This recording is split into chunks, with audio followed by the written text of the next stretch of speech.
We are going to be looking at OG vs. Heroic from Blast Pro Finals, the Anubis game of the year. Last year, that is. Happy New Year. Now that we've seen Anubis played for realsies with a lot of money on the line, does Anubis work as a professional map? Here's what happened.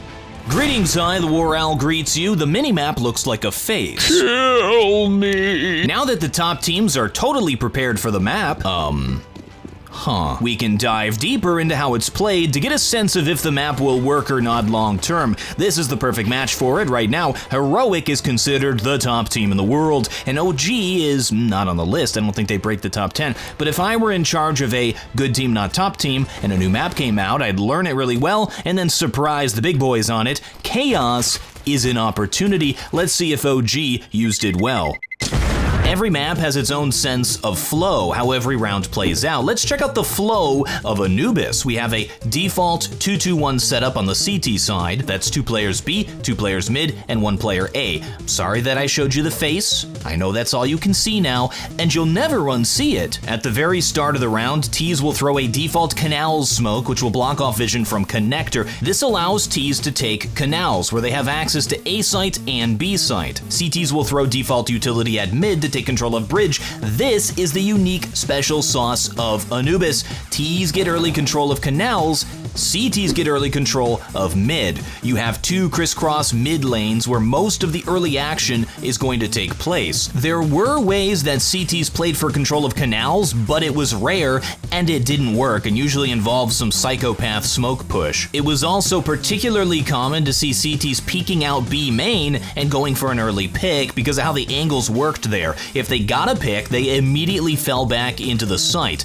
CTs throwing a defensive B smoke to delay early aggression was much less common. Also, what is this psychopath behavior from Yabby? That should not work. It was less common for CTs to peek out A main. Mostly players held from pillar, but sometimes they pushed up closer. On round 6, we get a good sense of a B site take. We can see how the angles feel for a top level player. Check out the B site smokes. These are the default offensive smokes that were used. Notice how deep they are. They're just to block off palace and street and then fight for control of the site. This makes sense since CTs will normally stand in a position they can fall back from in case they want to set up for a retake. CT side setups were varied. While the default was a 2-2-1, they also commonly played 3-1-1 with 3 players B. Sometimes they would put 2 players down there in the connector and then later transfer a player out back to mid into a 2-2-1. They even did 3-2-0s. They didn't put a single player in A. I've never seen a 0 before. How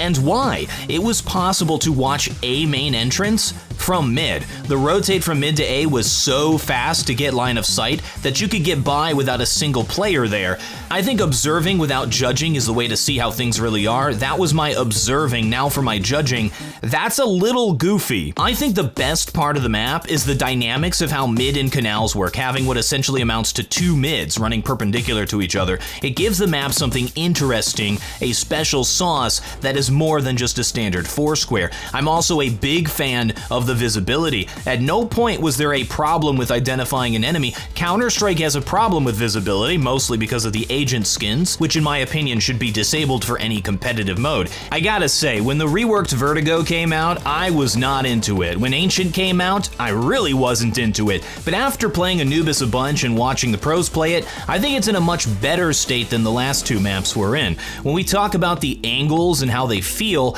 it does seem like some thought was put into vantage points, where to clear, where the players are going to sit, but a lot of the positions are standing out in the open in an alcove with no cover or way to fall back. It makes it really awkward, and it's not really intuitive where you're supposed to clear. I heard some criticism that the map has too many angles to clear.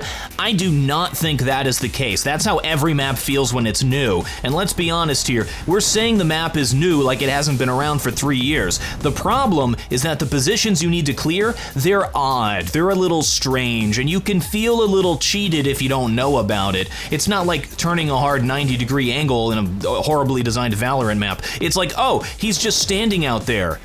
menacingly. It feels like some of the details in the map geometry are designed more for the visuals than the gameplay. My philosophy is that gameplay should come first. The art design is only there to augment the gameplay experience. In a Counter-Strike map, every little detail is going to be used and abused to get an advantage over the opponent, so every single bit of geometry needs to have a purpose. I think we can agree that Anubis is a well-made, clean map that a lot of thought went into. The question is, should it have been added into the pro map pool in its current state? I think it's esports ready. It's difficult to gauge what the pro players are thinking about the map because really they aren't going to be as forthcoming with specifics and opinions, rather crafting what they say to benefit their team. A team that performed well on Dust 2 are gonna be upset. A team that hard vetoed Dust 2 are gonna rejoice, for example. Also consider that a new map means that they're gonna have to put in a lot more work. For map picks, no team was confident, but a few were scared of it. Out of the 13 matches at the tournament, Anubis was only picked once by outsiders. It did not go well. They got stomped by Liquid. If I thought anyone was going to be a brainiac and master the map to upset everybody else, it would be Jame, but that did not happen. I think this is probably just because it's the first time it was introduced and it's the end of the season, so you don't really want to put in a bunch of work after the major was played, you know? Anubis was vetoed 6 times, 3 times by Navi, who just refused to play the map, 2 times by FaZe, and once by Vitality. That means that almost half of the time Anubis was left as the decider map. That is a big outlier. The decider map, in my opinion, is the most important map in a match. It's the one where reasonably you can assume that no team has a big advantage over the other unless they screwed up their picks. I think that will change once pro teams become more comfortable with the map. I think what really happened here is not that the teams weren't confident on the map, but rather that they had no idea if the other guy knew it, since there's no data out there. There's no way to counterplay when you don't know the play. In terms of map-sidedness, at a time when Counter-Strike is extremely CT-sided, Anubis was a surprisingly balanced map.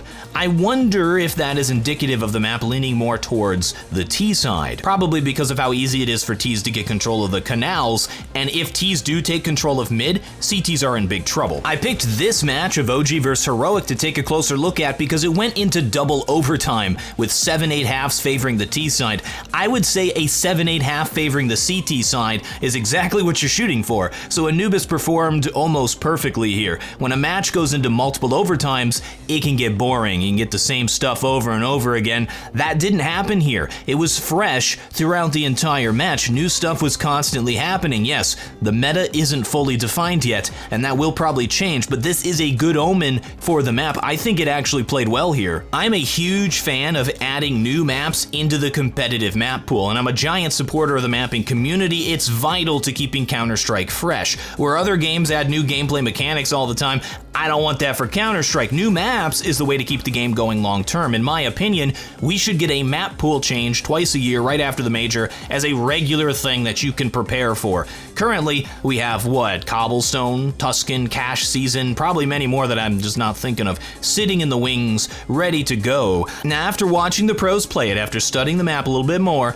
I am optimistic that Anubis is going to be a great addition to the map pool. I know there was some hesitancy from a lot of people when it was first added to it, but after seeing it played, it adds something new to the game. It is played pretty well. I enjoyed watching the matches on it. But of course, bias-wise, I am a hopeless optimist. I was excited for Battlefield 2042, for example, and look how that turned out. Thanks for watching. I'm TheWarOwl, and I still have no closer.